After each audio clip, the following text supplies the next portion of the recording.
Hi everyone, welcome to bank of knowledge. आज की इस वीडियो में पढ़ने वाले हैं भूगोल के मोस्ट इंपोर्टेंट क्वेश्चन, यानी कि ऑब्जेक्टिव टाइप क्वेश्चन को पढ़ने वाले हैं। यानी कि आपको जो बोर्ड एग्जाम है उसमें बहुत ही यूजफुल होने वाला है। जो भी क्वेश्चन मैं सेलेक्ट करके लाया हूँ वो आपको बहुत ही काम आने वाला है बोर्ड एग्जाम में।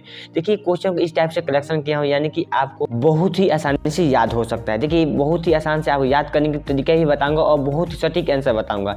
यानी कि इस वीडियो में बने रहिए अंत तक और वीडियो को थोड़ा भी स्किप मत कीजिए। चलिए वीडियो को स्टार्ट करते हैं। देखिए, इस वीडियो हम 70 ऑब्जेक्टिव क्वेश्चन, यानी कि आप जानते हैं भूगोल में 70 क्वेश्चन आता है, यानी कि हम 70 क्वेश्चन को ही कवर करने वाले हैं। देखिए, सीट 1 है, सीट 1 को हम स्टार्ट करते हैं। देखिए, सीट 1 को स्टार्ट करते हैं। देखिए, हमारा फर्स्ट क्वेश्चन कहता है कि नुआ मंडी लौ अयस्क किस क्षेत्र में स्थित है। आपको बताना है कि नुआ मंडी लौ अयस्क किस क्षेत्र में स्थित है। देखिए, महाराष्ट्र में है, झारखंड में है, छत्तीसगढ़ में है या फिर मध्य प्रदेश में। आपको बताना है कि नुआ मंडी लौ अयस्क किस क्षेत्र में स्थित है। देखिए, इसका आंसर राइट आंसर हो जाएगा आपको ऑप्शन नंबर बी, यानी कि झारखंड में। अक्सर जो भी लौ अयस्क होता है या फिर कोयला का खदान होता है, झारखंड में ही मिलता है। आपका राइट आंसर हो जाएगा आपका ऑप्शन नंबर बी, यानी कि झारखंड राइट आंसर हो जाएगा। देखिए, नेक्स्ट क्वेश्चन क्या कहता है। नेक्स्ट क्वेश्चन कहता है कि भारत में हरित क्रांति की शुरुआत कब हुई थी। भारत में हरित क्रांति की शुरुआत कब हुई थी। देखिए, बहुत ही मोस्ट इंपोर्टेंट क्वेश्चन है। सब्जेक्टिव के लिए बोले तो भी और ऑब्जेक्टिव के लिए बोले तो भी। देखिए, हरित क्रांति की शुरुआत आपको बता दें, हरित क्रांति की शुरुआत आपको कि यानी कि आपको देखिए हरित क्रांति की शुरुआत तो आपका हो जाएगा 1960 के दशक में। लेकिन ये हरित क्रांति देखिए आपके लिए पॉलिटिकल साइंस, हिस्ट्री और जियोग्राफी तीनों में मोस्ट इंपोर्टेंट है हरित क्रांति की। सब्जेक्टिव में 5 नंबर का क्वेश्चन पूछता है, ऑब्जेक्टिव में 1 नंबर तक क्वेश्चन आई आपके सामने ही दिख रहा है, और सब्जेक्टिव में 5 मार्क्स में ही क्वेश्चन आता है। यानी कि हरित क्रांति बहुत ही इंपॉर्टेंट आपके लिए है। हरित क्रांति की जो जनक है उनको भी पढ़ लीजिएगा। हरित क्रांति के सकारात्मक प्रभाव क्या है, नकारात्मक प्रभाव क्या है, ये सब आप पढ़ लीजिएगा, बहुत ही इंपॉर्टेंट आपको काम आएगा। देखिए, नेक्स्ट क्वेश्चन क्या कहता है। नेक्स्ट क्वेश्चन कहता है कि कोलकाता पतन स्थित है। आपको बताना है कोलकाता पतन कहाँ पर स्थित है। देखिए, कोलकाता पतन आपको बताया तो आपका ऑप्शन में राइट आंसर हो जाएगा आपका ऑप्शन डी, यानी कि पश्चिम बंगाल में कोलकाता पतन स्थित है। राइट आंसर ऑप्शन में डी हो जाएगा, कोलकाता पतन पश्चिम बंगाल में स्थित है। देखिए, नेक्स्ट हमारा 4 नंबर क्वेश्चन कहता है कि निम्नलिखित लोगों में से कौन सा वायु जन्य से नहीं है। यानी कि आपको बताना है कि वायु यानी कि हवा से रोग नहीं होता है। इनमें से कौन सा रोग है जो हवा से नहीं होता है। देखिए, आपको देखिए कितनी सिंपल सी क्वेश्चन है। देखिए, 4 नंबर का right answer option number C, यानी कि अतिसार जो रोग है वो हवा के द्वारा, यानी कि वायुजन्य नहीं, यानी कि वो हवा के द्वारा नहीं होता है। देखिए, नेक्स्ट क्वेश्चन कहता है कि ब्राजील के कॉफी क्षेत्र को कहा जाता है, यानी क्या कहा जाता है। देखिए, ये आपको जितना भी वीवीआई के इतना ही इंपॉर्टेंट है, जितना ही वी लगा लिए उतना ही इंपॉर्टेंट है। ये बहुत इंपॉर्टेंट क्वेश्चन, यानी कि ये क्वेश्चन हर साल देखने का क्वेश्चन नहीं मिलता है। कोई भी पिछले साल का क्वेश्चन आप उठाकर देख सकते हैं, आपको मिलता है क्वेश्चन है। देखिए, ये बहुत ही इंपॉर्टेंट क्वेश्चन है। देखिए, पूछता है कि ब्राजील के कॉफी बागानों के क्षेत्र को क्या कहा जाता है। ब्राजील के कॉफी क्षेत्र को क्या कहा जाता है। इसको घुमाकर भी क्वेश्चन पूछ सकता है कि फेजेंडा कॉफी बागान को क्षेत्र को क्या कहा जाता है, यानी कि फेजेंडा के कॉफी बागान कहाँ पर स्थित है, इसे ही पूछ सकता है। देखिए, इसका राइट यानी कि आपको राइट आंसर हो जाएगा आपका फेजेंडा, यानी कि देखिए ब्राजील के कॉफी क्षेत्र को फेजेंडा कहते हैं। राइट आंसर जाएगा आपका फेजेंडा हो जाएगा, ऑप्शन में ए राइट आंसर हो जाएगा। देखिए, नेक्स्ट में क्वेश्चन कहता है। नेक्स्ट क्वेश्चन कहता है कि मणिपाल सॉफ्टवेयर तकनीकी पार्क कहाँ पर स्थित है। आपको बताना है कि मणिपाल सॉफ्टवेयर तकनीकी कहाँ पर स्थित है। देखिए, इसका राइट आंसर यानी कि आपको बताना है मणिपाल, यानी कि 6 नंबर का आपका राइट आंसर होगा ऑप्शन नंबर बी, यानी कि कर्नाटक में स्थित है। मणिपाल सॉफ्टवेयर तकनीकी कर्नाटक में स्थित है। देखिए, नेक्स्ट नंबर क्वेश्चन कहता है। नेक्स्ट क्वेश्चन कहता है कि निम्नलिखित में से सर्वाधिक प्रदूषित नदी कौन है। तो यानी कि सबसे ज्यादा प्रदूषित वाली नदी कौन सी है आपको बताना है। देखिए, सर्वाधिक नदी तो देखिए आपका 7 नंबर का right answer option number D, यानी कि यमुना नदी है, वो बहुत ही दूषित है। देखिए, यमुना नदी के किनारे जितने भी लोग बसते हैं वो सब परेशान रहते हैं, यानी कि इतना गंदी वहाँ पर जाता है, नदी नाला का सब पानी यमुना नदी में ही बहाते हैं, इसीलिए वो नदी बहुत ही दूषित है। देखिए, नेक्स्ट क्वेश्चन कहता है कि 8 नंबर हमारा क्वेश्चन कहता है कि 2011 की जनगणना के अनुसार किस राज्य की जनसंख्या घनत्व सबसे कम है। यानी आपको सबसे कम बताना है। 2011 की जनगणना के अनुसार किस राज्य की जनसंख्या घनत्व सबसे कम है। देखिए, 8 नंबर का राइट आंसर जाएगा ऑप्शन नंबर ए, यानी कि अरुणाचल प्रदेश की राजधानी ईटानगर होता है, लेकिन अरुणाचल प्रदेश की जनसंख्या का सबसे कम है 2011 की जनगणना के अनुसार। देखिए, नेक्स्ट क्वेश्चन कहता है कि 9 नंबर क्वेश्चन कहता है कि 2011 की जनगणना के अनुसार बिहार की जनसंख्या क्या थी, यानी कि बिहार की जनसंख्या कितनी थी। आपको ये बता दें कि हमारा 9 नंबर की क्वेश्चन आपका राइट आंसर ऑप्शन नंबर ए, यानी कि 10.41 करोड़ जनसंख्या थी, यानी कि बिहार की जनसंख्या 10 पॉइंट आपको याद रख सकते हैं, ये 10.41 जनसंख्या थी। देखिए नेक्स्ट क्वेश्चन कहता है कि 10 नंबर क्वेश्चन कहता है निम्नलिखित राज्यों में से किसकी जनसंख्या घनत्व सर्वाधिक है, यानी आपको बताना है कि इसमें से कौन सी राज्य है जिसकी जनसंख्या घनत्व सबसे ज़्यादा है, यानी कि जनसंख्या घनत्व सबसे ज़्यादा, यानी कि यहाँ पर जनसंख्या बहुत ज़्यादा पर होता है, तो जनसंख्या बहुत यानी जनसंख्या बहुत ही ज़्यादा है। देखिए बिहार की मैं बता दें जनसंख्या कहाँ पर ज़्यादा है, तो आपको हो जाएगा पटना, यानी कि बिहार में सबसे ज़्यादा जनसंख्या हो तो पटना में है। देखिए इसका आंसर आपको बताना है कि निम्नलिखित में से किस राज्य की जनसंख्या सबसे अधिक है। तो देखिए तो इसका राइट आंसर रहेगा ऑप्शन नंबर ए, यानी कि उत्तर प्रदेश में जनसंख्या घनत्व सबसे अधिक है। देखिए नेक्स्ट क्वेश्चन में क्या कहता है कि हॉर्टिकल्चर संबंधित है, हॉर्टिकल्चर किससे संबंधित है। देखिए 11 नंबर का राइट आंसर रहेगा ऑप्शन नंबर डी, यानी कि फूल और सब्जी से हॉर्टिकल्चर संबंधित है, फूल और सब्जी से हॉर्टिकल्चर संबंधित है। देखिए हाँ नेक्स्ट क्वेश्चन अगला क्वेश्चन क्या कहता है कि शुष्क क्षेत्रों में मृदा अपरदन के मुख्य कारण क्या है। देखिए बताना है कि आपको शुष्क क्षेत्रों में मृदा अपरदन के मुख्य कारण क्या है। देखिए हमारा 12 नंबर का राइट आंसर आपका ऑप्शन नंबर यानी कि सी, यानी कि आपका वायु अपरदन। शुष्क क्षेत्रों में मृदा अपरदन के मुख्य कारण होगा आपका वायु अपरदन, यानी कि हवा यहाँ से वहाँ जाता है, या फिर देखिए शुष्क यानी कि जहाँ पर कुछ ही होता है, जैसे मान लीजिए खेती कोई किया था वहाँ पर खेती होता नहीं है, इसे शुष्क क्षेत्र कहा जाता है। शुष्क क्षेत्र में मृदा अपरदन के मुख्य कारण वायु अपरदन हो जाएगा, ऑप्शन में सी राइट आंसर हो जाएगा। देखिए नेक्स्ट क्वेश्चन कहता है कि दक्षिण भारत में सिंचाई का मुख्य स्रोत क्या है। ये तो क्वेश्चन बहुत ही इंपॉर्टेंट आपके लिए। देखिए दक्षिण भारत में सिंचाई का मुख्य स्रोत क्या है, आपको ये बताना है। देखिए दक्षिण भारत में एक आता है उत्तर भारत में सिंचाई का मुख्य स्रोत क्या है। लेकिन देखिए दक्षिण भारत का मुख्य स्रोत हो जाएगा आपका ऑप्शन नंबर बी, यानी कि नलकूप हो जाएगा, यानी कि आपका राइट हो जाएगा ऑप्शन नंबर बी हो जाएगा, नलकूप हो जाएगा। देखिए नेक्स्ट यानी कि 14वां क्वेश्चन कहता है कि तारापुर नाभिकीय ऊर्जा केंद्र अवस्थित है। देखिए ये क्वेश्चन आपको याद करके रखना पड़ेगा, यानी देखिए नाभिकीय ऊर्जा केंद्र यहाँ में आपको 4-5 क्वेश्चन याद रख लेंगे तो आपको 2 मार्क्स में बहुत इंपॉर्टेंट होगा। यानी कि देखिए नाभिकीय ऊर्जा कहाँ पर स्थित है। देखिए उत्तर प्रदेश नाभिकीय ऊर्जा कहाँ पर स्थित है, या फिर महाराष्ट्र का नाभिकीय ऊर्जा कौन सा है, कर्नाटक का नाभिकीय ऊर्जा कौन सी है, गुजरात में नाभिकीय ऊर्जा कौन सी है, ये सब याद करेंगे तो आपको 2 मार्क्स क्वेश्चन बहुत ही काम में आने वाला है। देखिए 14वां क्वेश्चन देखते हैं। 14वां क्वेश्चन कौन सा होता है, 14वां का राइट होगा ऑप्शन नंबर बी, यानी कि महाराष्ट्र हो जाएगा, यानी तारापुर नाभिकीय ऊर्जा महाराष्ट्र में अवस्थित है। देखिए नेक्स्ट क्वेश्चन कहता है कि निम्नलिखित में से कौन दूसरे उद्योगों के लिए कच्चा माल तैयार करता है। निम्नलिखित में से कौन दूसरे उद्योगों के लिए कच्चा माल तैयार करता है। देखिए क्वेश्चन में ही आपका आंसर छिपा हुआ है। देखिए क्वेश्चन अच्छा से पढ़िए, निम्नलिखित में से कौन दूसरों उद्योगों के लिए कच्चा माल तैयार करता है, दूसरों उद्योगों के लिए कच्चा माल तैयार करता है। देखिए इसका यानी कि 15 नंबर का आपका राइट होगा ऑप्शन नंबर ए, यानी कि आधारभूत उद्योग। आधारभूत उद्योग क्या होता है जानते हैं, आधारभूत यानी कि किसी और का आधार होता है। जैसे मान लीजिए कि किसी और का आधार, यानी कि कुछ आप प्रोडक्ट तैयार कर रहे हैं और किसी और के लिए तैयार कर रहे हैं, जैसे बड़े पैमाने के लिए तैयार कर रहे हैं, वो बड़े पैमाने का आधार हो रहा है ना, उसी को आधारभूत उद्योग कहते हैं। देखिए इसका राइट आंसर ऑप्शन नंबर ए हो जाएगा, राइट आंसर आधारभूत उद्योग हो जाएगा। देखिए नेक्स्ट क्वेश्चन कहता है कि निम्नलिखित में से कौन तृतीय क्रियाकलाप है, यानी तृतीय क्रियाकलाप आपकी कौन सा होता है। व्यापार हो सकता है, यानी व्यापार तो आपको प्रथम क्रियाकलाप हो जाएगा। देखिए प्रथम है खेती है, प्रथम क्रियाकलाप हो जाएगा व्यापार। आपका व्यापार है वो भी आपका हो जाएगा तृतीय क्रिया, व्यापार हो तृतीय क्रियाकलाप में आ जाएगा, और बुनाई है ये तो द्वितीय क्रियाकलाप में, और खेत है वो फर्स्ट यानी कि प्रथम क्रियाकलाप में आ जाएगा। देखिए आप इसका right answer option number A, option number B, यानी कि व्यापार हो जाएगा आपका तृतीय क्रियाकलाप के अंदर व्यापार आता है। देखिए नेक्स्ट क्वेश्चन क्या कहता है, नेक्स्ट क्वेश्चन कहता है कि निम्नलिखित में कौन तृतीय क्रियाकलाप नहीं है। आपको ये बताएं कि नहीं है। देखिए मछली पालन है, लौह प्रग्रहण है, टोकरी बनाना है, या फिर वस्त्र निर्माण है। देखिए इनमें से आपको बताना है कौन द्वितीय क्रियाकलाप नहीं है।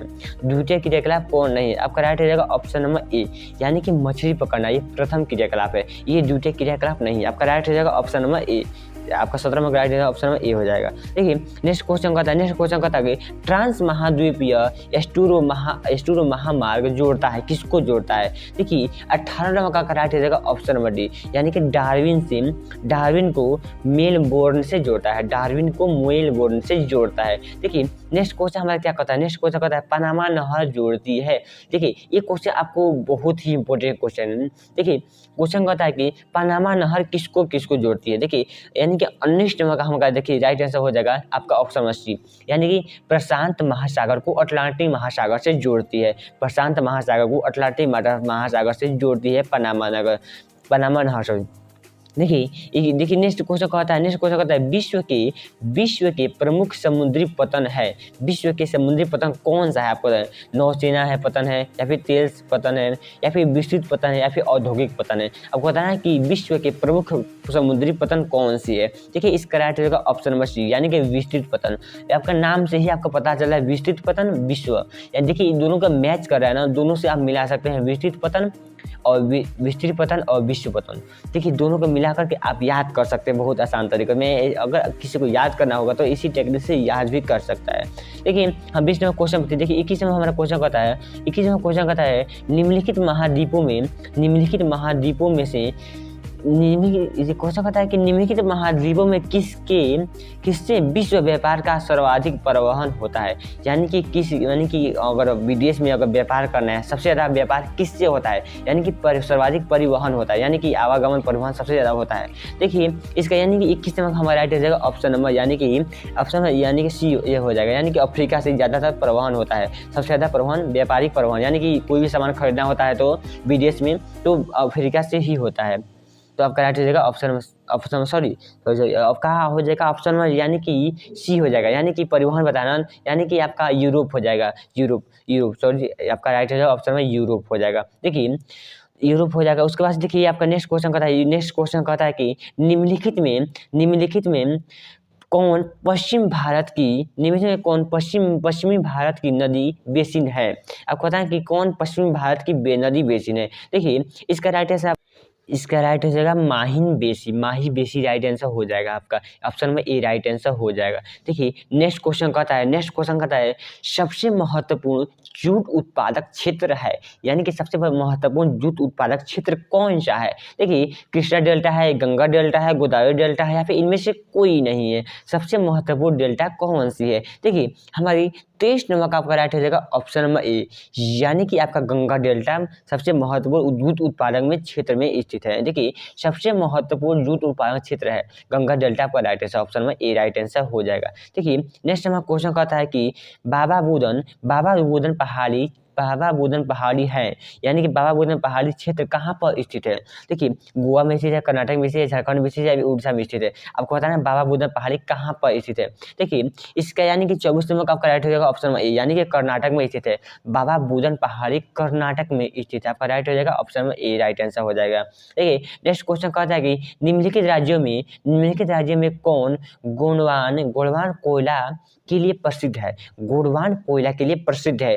देखिए आपका राइट हो जाएगा 25 नंबर का आपका राइट हो जाएगा ऑप्शन में, यानी कि डी, यानी कि झारखंड। देखिए और कोयला का अक्सर नाम आए तो आप झारखंड में ही मार सकते हैं। देखिए कोयला भारत में सबसे ज़्यादा कोयला झारखंड में ही होता है, कोयला का खदान झारखंड में ही आपको मिलेगा।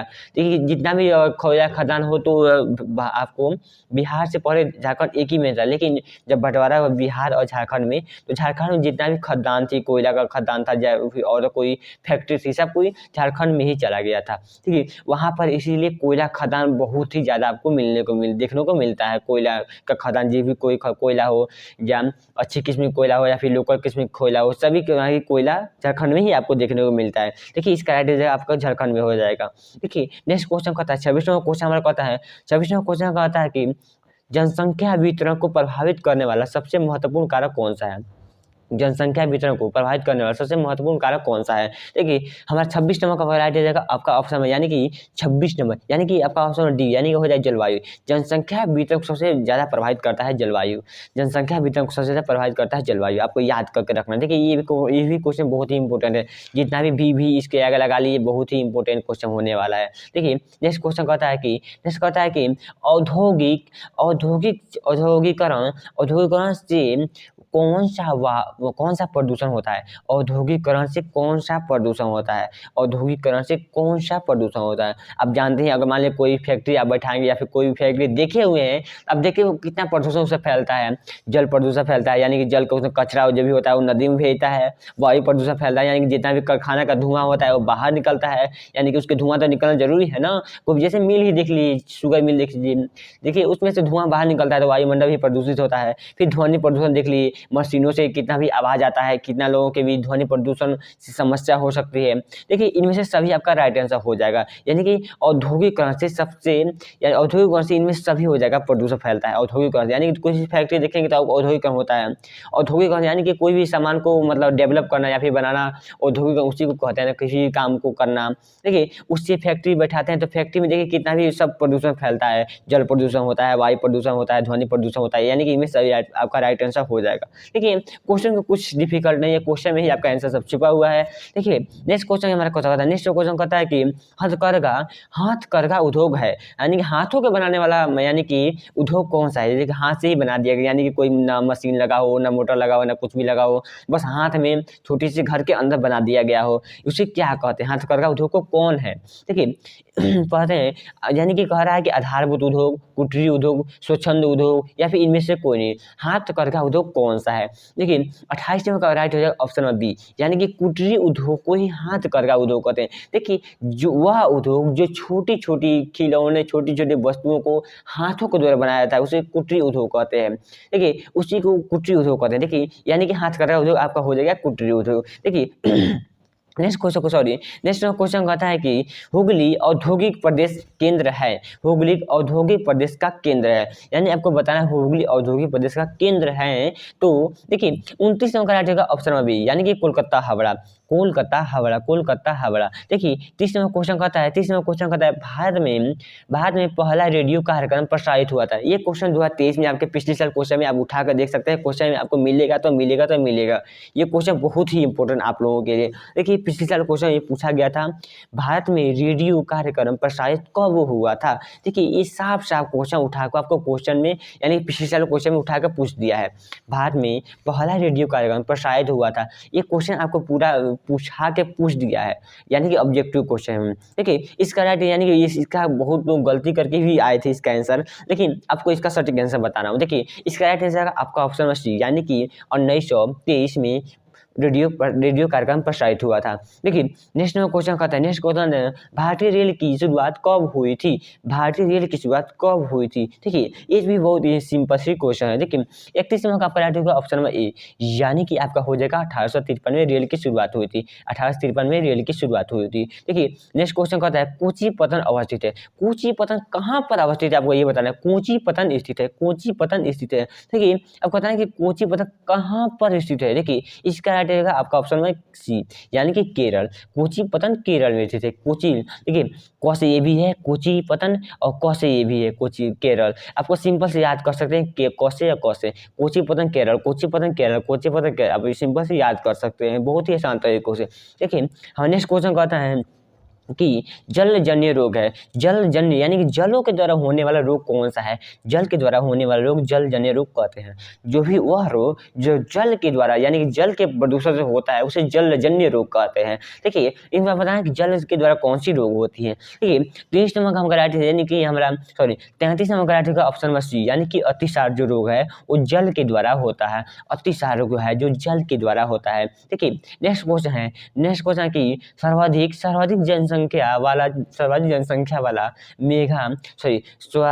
जनसंख्या वाला मेगा पोलिस कौन सा है? मेगा पोलिस कौन सा है सर्वाधिक जनसंख्या वाला? देखिए 34 नंबर का राइट होगा ऑप्शन नंबर सी, यानी कि कोलकाता। आपका राइट ऑप्शन नंबर सी हो जाएगा, कोलकाता हो जाएगा। देखिए नेक्स्ट क्वेश्चन कहता है, धारावाही मलिन बस्ती स्थित है, धारावाही मलिन बस्ती कहाँ पर स्थित है? धारावाही मलिन बस्ती कहाँ पर है? आपको जानते हैं धारावाही मलिन बस्ती यानी कि सबसे ज्यादा गंदी बस्ती कहाँ पर है? आप देखिए जहाँ पर ज्यादा जनसंख्या वहीं पर होगा धारावाही मलिन बस्ती। देखिए इसका राइट ऑप्शन नंबर, यानी कि ऑप्शन नंबर सी हो जाएगा। देखिए धारावाहिक मलिन बस्ती आपका दिल्ली में होता है, मुंबई में है, या फिर आपको बताना है कोलकाता में है, कहाँ पर है, यानी कि आपको बताना है कि 35 में राइट आंसर क्या होगा, यानी कि इसका राइट हो जाएगा ऑप्शन नंबर बी, यानी कि मुंबई में धारावाहिक मलिन बस्ती, यानी कि मुंबई में सबसे ज़्यादा जनसंख्या है, सबसे ज़्यादा जनसंख्या आपको बताएं तो मुंबई में है, यानी कि जहाँ पर जनसंख्या ज़्यादा होगा वहाँ पर तो मलिन बस्ती होगी, लोग गंदगी गंदगी फैलाएंगे ही। तो फ्रेंड्स इस वीडियो में इतना ही, क्योंकि जानते हैं और जानते हैं कि आप थोड़ा सा वीडियो लॉन्ग हो चुकी है, तो वीडियो को यहीं पर क्लोज करते हैं। ज़्यादा लॉन्ग वीडियो हो जाएगा तो आप लोगों को देखने में दिक्कत होगा। इसका नेक्स्ट पार्ट हम आपको लाएंगे। देखिए इसमें मैं आपको बहुत सारा क्वेश्चन सेलेक्ट किया हूँ, ये सब क्वेश्चन आपको नेक्स्ट पार्ट में यानी सेकंड पार्ट में कराऊंगा। और थोड़ा मेरा सर भी दर्द कर रहा है, तो आपको नेक्स्ट वीडियो में अगर इसका आप PDF पाना चाहते हैं, PDF ही आपको मिल जाएगा, और मेरे नंबर पर मैसेज कर सकते हैं। इसमें व्हाट्सअप नंबर है नीचे डिस्क्रिप्शन बॉक्स में, आप मैसेज करके PDF पा सकते हैं। तो फ्रेंड्स इस वीडियो में इतना ही, और मिलते हैं नेक्स्ट वीडियो में। तब तक बाय। चैनल को लाइक शेयर सब्सक्राइब जरूर करिएगा। फिर मिलते हैं नेक्स्ट वीडियो में।